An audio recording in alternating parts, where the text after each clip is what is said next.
6월 초에 공개되었던 참교육이란 드라마가 사람들의 주목을 받고 있습니다. 학교 폭력, 교권 침해, 학부모의 갑질 등 무질서한 학교의 현실을 고발하면서 가상 조직인 교권보호국의 활약을 통해서 시청자들의 답답함을 풀어주고 있는데요. 실제 학교 현장은 더 힘겹다라는 소식이 들리고 있습니다. 학교 교육뿐만 아니라 신앙 교육의 현장인 가정과 교회에서도 많은 어려움이 있습니다. 2000년대 초반 대한민국 청소년 10명 가운데 2명이 교회에 나왔는데요. 2025년 통계에 따르면 10명 가운데 1명만 교회에 나오고 있습니다. 출산율 저조로 인하여서 학생들의 숫자가 줄어든 것이 아니라 전체 청소년 가운데 교회에 나오는 청년 그 숫자의 비율이 줄어든 것입니다. 2026년 기훈실 연구조사에 따르면은 대한민국 국민 가운데 5명 가운데 1명만 한국교회를 신뢰한다고 합니다.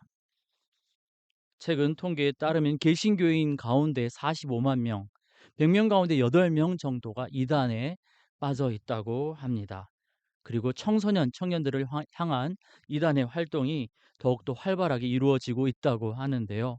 우리 부모님, 할아버지, 할머니께서 열심히 기도해 주셔서 우리 자녀들이 힘겹게 공부해서 대학에 들어갔는데 이단에 빠진다면 얼마나 안타까운 일이겠습니까?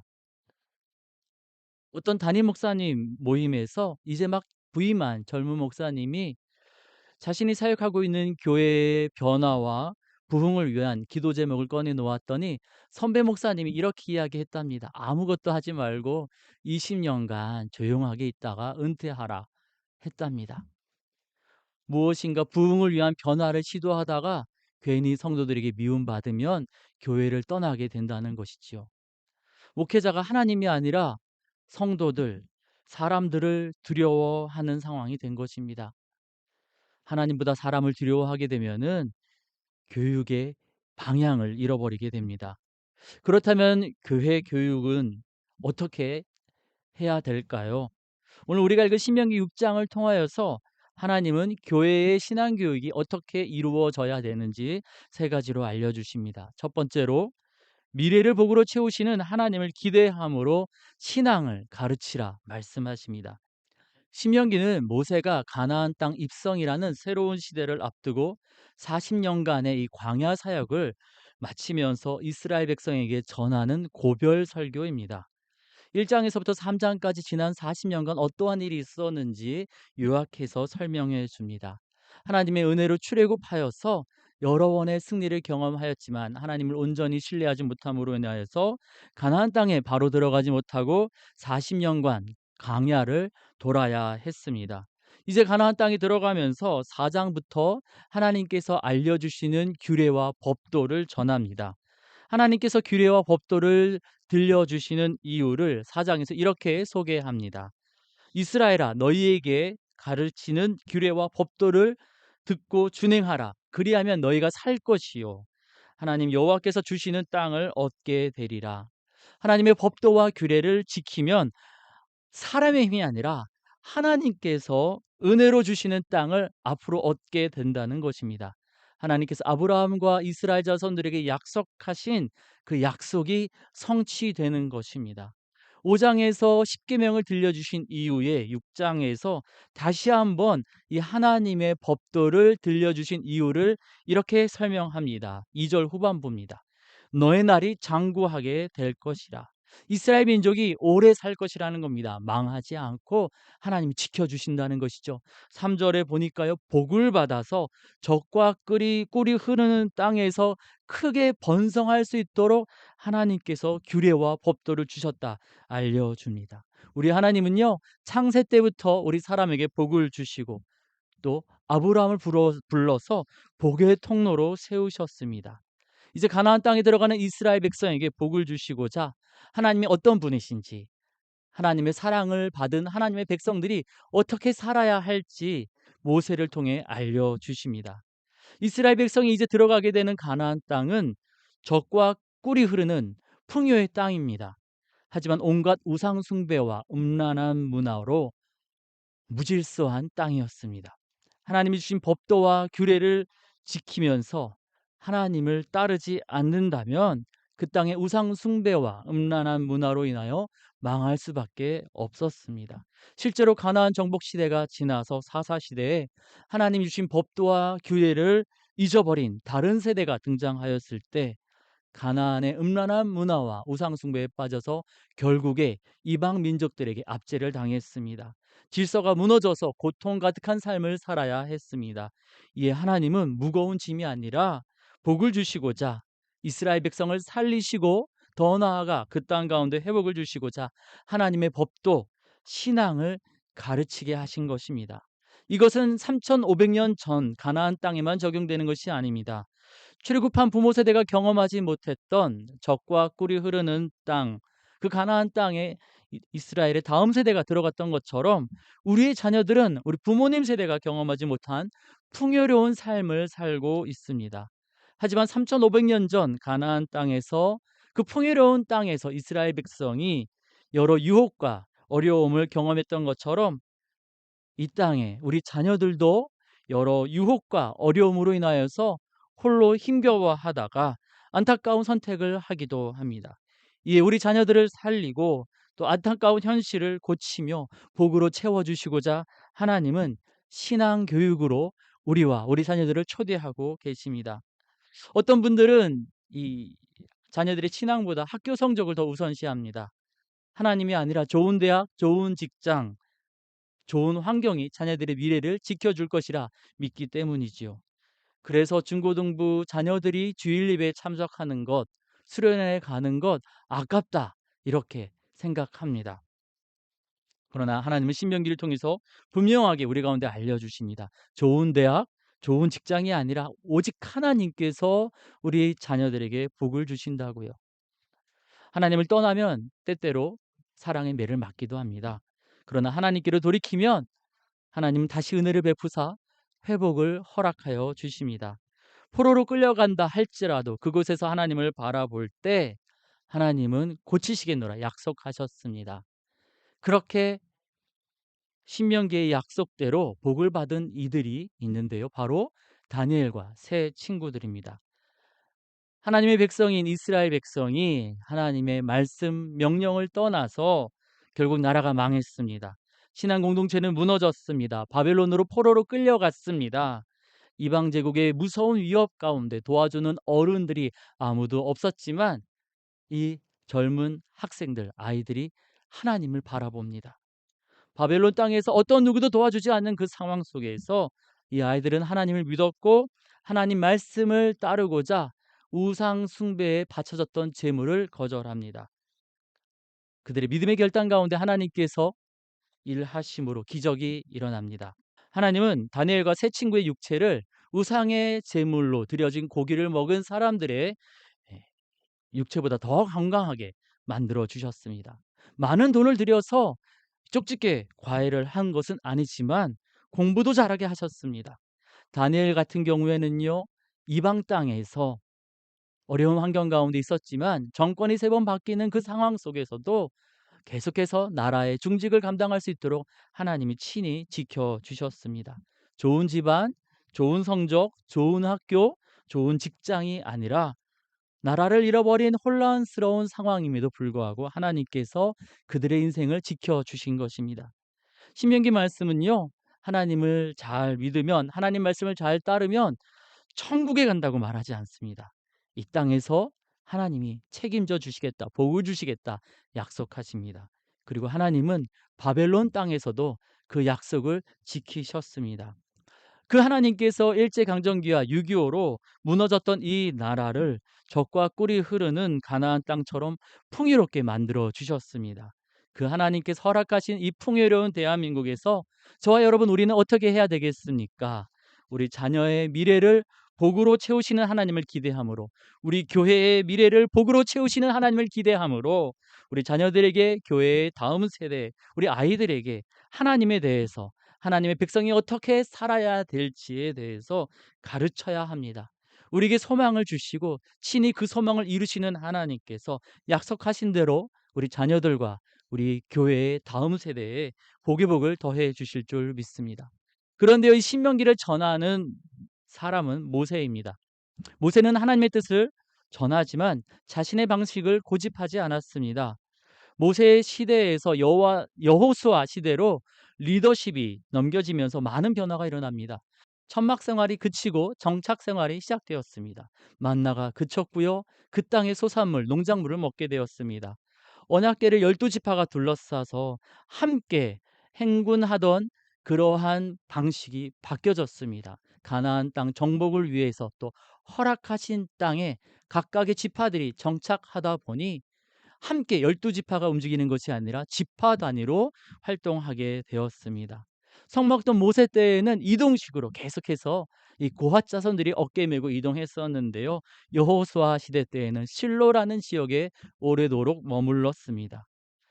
정착 시대에 만들게 될 도피성, 그리고 지파별로 분양받은 땅에 이 경계표를 옮기지 말라는 것, 또 택하신 지정하신 예배 장소에서 행하여야 할 일들, 그 모든 변화의 많은 부분들은 모세가 떠난 다음에 여호수아가 가르친 것이 아니라 모세가 신명기를 통해서 가르쳐 준 내용입니다. 그 모든 일들은 모세가 경험하지 못했던 내용입니다. 모세는 자신이 지켜온 방식에 얽매이지 않고 미래를 이끄시는 하나님을 기대하면서 하나님의 뜻, 하나님 앞에서 어떻게 살아야 될지 신앙을 가르쳤습니다. 세례 요한이 자신을 높이려 하지 않고 온전히 예수님을 주인공으로 높이고자 했던 것처럼 모세도 자신의 이름을 남기려 하지 않고 다음 세대에게 복을 주시려는 하나님의 사랑만을, 하나님의 뜻만을 전했습니다. 우리의 신앙교육도 모세처럼 해야 될 줄 믿습니다. 가정과 교회의 다음 세대를 복으로 채워주실 그 하나님을 기대함으로 하나님이 주시는 생명의 복음을 전하는 우리 모두가 되기를 원합니다. 두 번째로 신앙교육은 하나님을 향한 사랑을 가르치는 것입니다. 하나님은 하나님을 믿고 따를 때 약속의 땅 가나안 땅에서 복 주실 것을 약속하셨습니다. 그런데 하나님을 복을 얻기 위한 도구와 수단으로 여기지 말고 사랑하라고 말씀하십니다. 5절입니다. 내 하나님 여호와를 사랑하라. 1절에서 너희의 하나님 이라고 이야기하면서 이 말씀을 듣는 사람들을 복수로 불렀는데요. 5절에 와서는 내 하나님 여호와를 너는 사랑하라 단수로 부르고 있습니다. 갑자기 왜 복수로 이스라엘을 부르다가 단수로 부르는 것일까요? 학자들은 이렇게 이야기합니다. 명령을 지키는 것은 여러 사람이 모인 공동체에서 이야기할 수 있는 것이지만 사랑이라는 것은 한 사람 한 사람이 인격적으로 하나님 앞에 반응해야 하는 것이기에 단수로 부르면서 이스라엘 백성 한 사람 한 사람이 사랑의 관계로 하나님 앞에 나오기를 원하는 하나님의 마음을 표현했다라는 겁니다. 우리는 모르는 존재를 향하여서 사랑한다 말할 수 없습니다. 그래서 신명기는 하나님이 어떤 분인지 또 택한 백성 이스라엘을 얼마나 사랑하셨는지 구체적으로 알려줍니다. 하나님은 출애굽과 40년 광야 여정 가운데 이스라엘을 위해서 강한 손과 펴신 팔을 펴사 놀라운 일을 이루셨습니다. 하나님께서 그렇게 놀라운 일을 이루신 이유는 이스라엘 백성에게 어떠한 가치나 능력이 있어서가 아닙니다. 다른 이유 없이 사랑하셨기 때문입니다. 우리도 마찬가지입니다. 우리가 아직 죄인 되었을 때 구원받을 만한 행동이나 자격이 없었음에도 불구하고 하나님은 우리를 사랑하사 하나뿐인 아들을 십자가에 달리게 하사 우리를 구원하셨습니다. 하나님은 그 하나님의 놀라운 사랑에 응답해서 우리도 하나님을 사랑하기를 원하십니다. 그래서 신명기에서 10번이 넘도록 하나님을 사랑하라, 하나님을 사랑하라 그렇게 말씀하시는 겁니다. 그리고 하나님 사랑하는 것을 가르치라 명하십니다. 그런데요 4절에 보니까요 하나님을 사랑하라 말씀하시기 전에 하나님에 대해서 이렇게 알려줍니다. 하나님은 오직 유일한 여호와이시니, 하나님은 오직, 다시 말해서 하나님만 유일한 분입니다. 다른 존재와 겸하여 섬길 수 없고 다른 존재로 대체할 수 없는 분입니다. 우린 부부관계에서 이러한 이 모습을 엿볼 수 있습니다. 결혼한 사람은 자신의 배우자를 다른 사람과 겸하여 사랑해서는 안 됩니다. 자신의 배우자만을 사랑해야 되죠. 그리고 자신의 배우자를 다른 이성으로 대체해서도 안 됩니다. 만약에 그렇게 한다면 부부관계는 깨어집니다. 하나님께서 기대하시는 것, 신앙 교육을 통해서 기대하시는 것은 우리를 사랑하셔서 이 땅의 삶과 영원한 생명을 주시는 그 하나님을 우리도 또한 사랑하는 것입니다. 하나님이 어떤 분인지, 얼마나 우리를 사랑하셨는지 가르쳐 줌으로 하나님을 사랑하게 하는 것, 그것이 바로 하나님께서 기대하시는 신앙 교육입니다. 그렇게 하나님을 사랑한 사람들 가운데 다니엘의 세 친구가 있습니다. 다니엘서 3장 말씀 보니까요, 느부갓네살 왕이 금신상을 만들어 놓고 자신에게 절하라 명합니다. 만약에 절하지 않는다면 뜨거운 풀무불에 집어넣어서 불태워 버리겠다 위협하지요. 그때 다니엘의 세 친구가 이렇게 말합니다. 왕이시여, 하나님께서 풀무불에서 그리고 왕에게서도 우리를 구원하실 것입니다. 그러나 만약 하나님이 그렇게 하시지 않으실지라도 우리는 왕에게 또 금신상에 절하지 않겠습니다. 왜요? 하나님을 사랑하기 때문입니다. 바라기는 이러한 사랑의 고백이 우리와 우리 자녀들의 입술에서 나오기를 원합니다.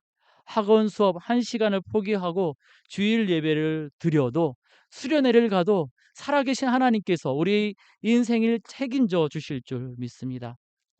설령 주일 예배를 드리는 것 때문에, 신앙을 지킨 것 때문에 시험에서, 직장에서 손해를 본다 할지라도 성적보다, 진급보다 예배를 선택하고 돈보다 하나님을 선택하겠습니다. 아들 예수님까지 주신 하나님 아버지를 우리도 사랑하기 때문입니다. 라고 우리와 우리의 자녀들이 그렇게 하나님을 향한 사랑을 고백할 수 있기를 원합니다. 최근 원어, 문맥을 분석하면서 성경 본문이 말하고 있는 바를 탐구하는 채널이라고 소개하는 유튜브 채널을 발견하게 되어서 좀 들어봤는데요. 듣다 보니까요, 이미 우리 여러 건강한 교단들이 이단으로 정죄한 천부교의 경에 등장하는 신이 성경의 하나님이라고 주장하고 있더라고요. 마치 금송아지를 하나님이라고 소개했던 아론처럼 성경을 조금 더 알고자 하는 사람들에게 잘못된 정보를 주는 사람들이 점점 더 많아지고 있습니다. 이상한 사람들이 많아지고 있으니까 우리가 눈을 닫고 귀를 닫아야 할까요? 그렇지 않습니다. 우리는 교회에서 성경을 바르게 배우고 하나님과 더 친밀해져야 합니다. 사무엘, 다윗, 엘리야, 호세아, 구약의 수많은 사람들이 우상숭배의 유혹, 혼합주의의 유혹 가운데 성경을 통해서 하나님을 배웠고, 하나님과 친밀해졌고, 하나님과 사랑을 나누면서 그 어두운 영적 어둠의 시대를 이겨나갔습니다. 초대교회 때에도 그러했습니다. 사도 바울은 에베소서를 통해서 이렇게 이야기합니다. 하나님의 아들을 믿는 것과 아는 것에 하나가 되어서 그리스도의 장성한 분량까지 이르리니. 왜요? 그렇게 잘 배우고 잘 믿을 때에, 하나님을 그렇게 잘 알고 하나님과 그렇게 사랑의 관계로 나아갈 때 속임수와 유혹에 흔들리지 않을 수 있기 때문입니다.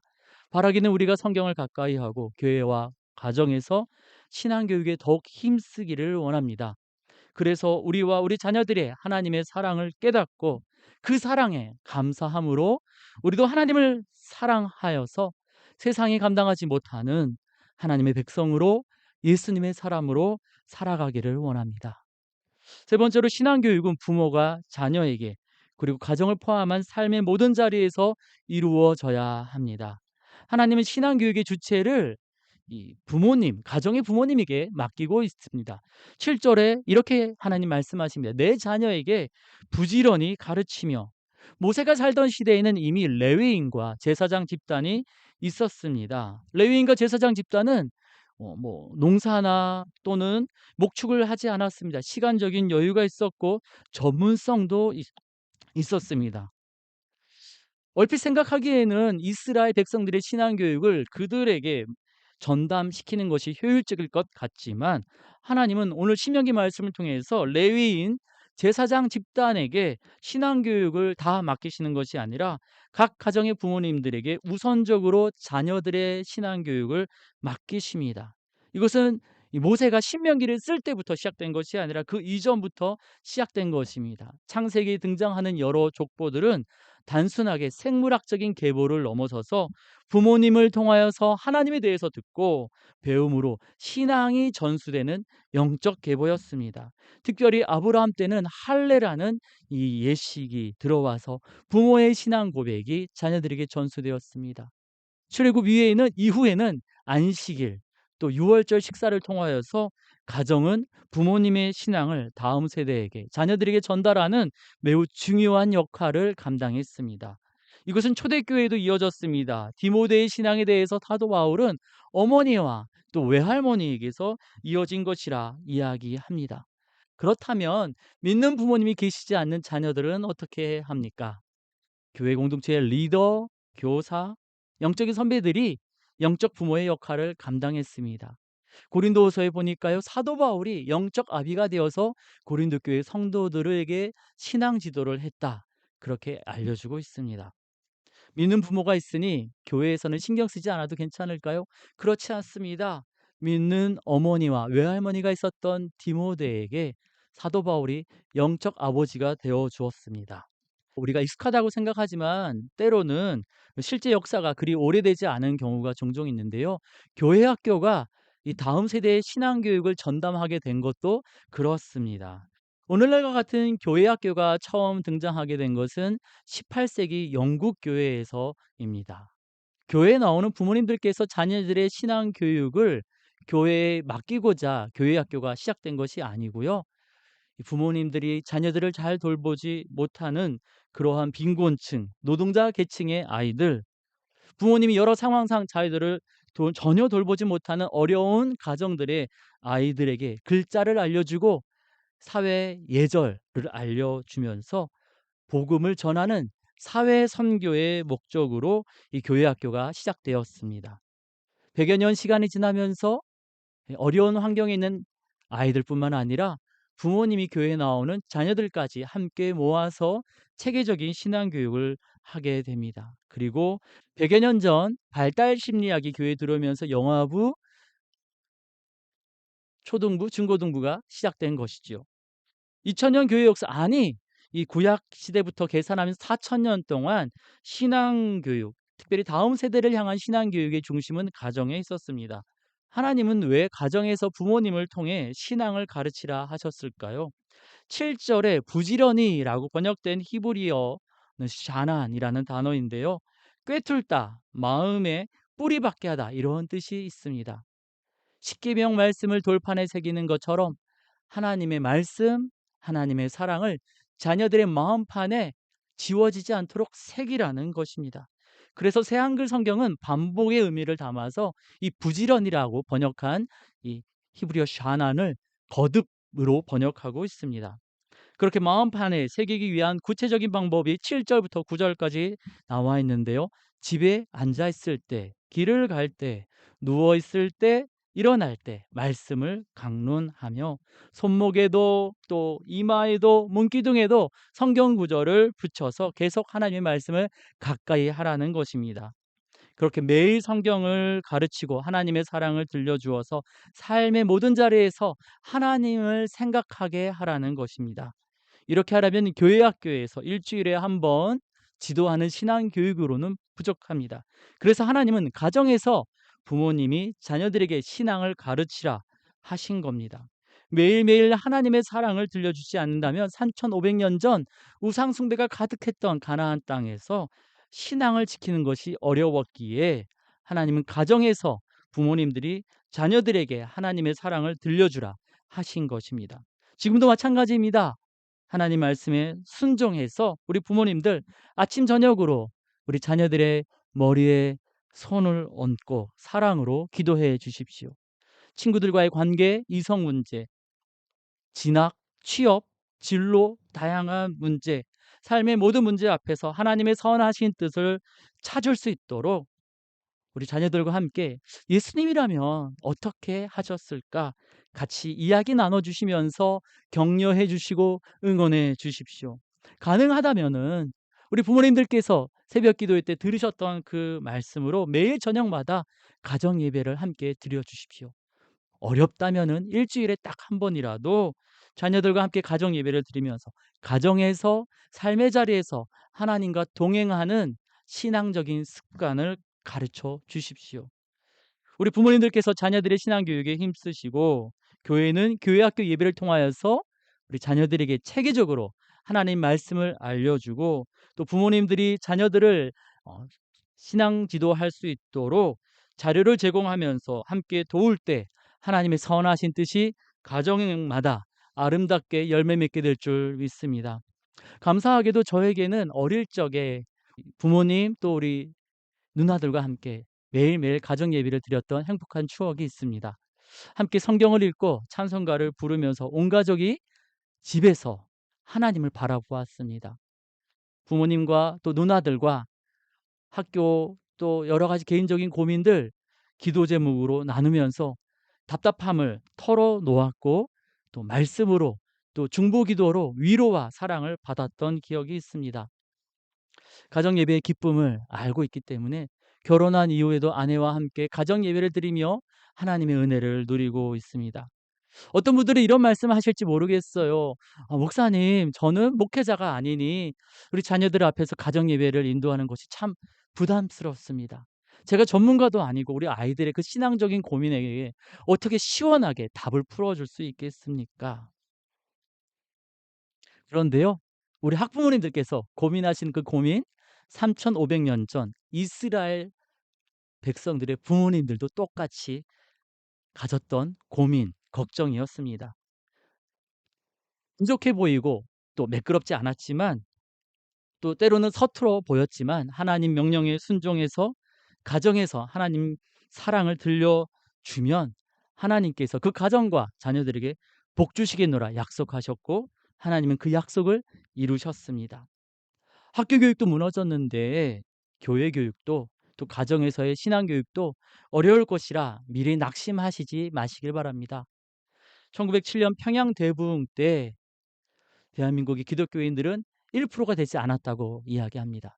그런데요, 그 적은 숫자의 사람들이 하나님을 바라보았을 때, 하나님 명령에 순종했을 때 평양 시내에 있는 술집이 문을 닫고 깨어진 가정들이 회복되며 사회가 변화되었습니다. 1919년 3.1 운동 때의 개신교인들, 기독교인들의 비율은 1.3%라고 사람들은 이야기하는데요. 민족 대표 33명 가운데 16명이 기독교인이었습니다. 적은 숫자의 사람이었지만 하나님 바라보고 하나님 명령에 순종했더니 놀라운 영향력을 가졌습니다. 사람들이 존경과 신뢰를 받았습니다. 숫자, 말의 능력이 아니라 사랑으로, 믿음으로 우리가 순종할 때 교회와 가정이 회복되고 더 나아가 사람들이 슬퍼하고 안타까워하는 학교가 또 이 나라 이 민족이 회복되는 놀라운 일을 우리가 보게 될 줄 믿습니다. 이 신명기 말씀을 의지하여서 우리 복 주시는 하나님을 기대함으로 우리를 먼저 사랑하신 하나님을 사랑할 수 있도록 우리가 신앙을 가르칩시다.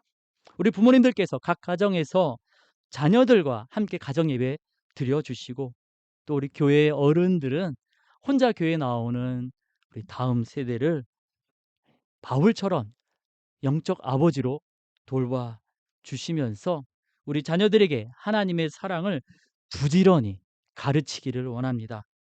그러한 기성세대의 순종 가운데 하나님께서 약속하신 회복과 부흥을 우리 자녀들과 한국교회의 미래 다음 세대에 아름답게 열매 맺게 하실 줄 믿습니다. 기도하겠습니다.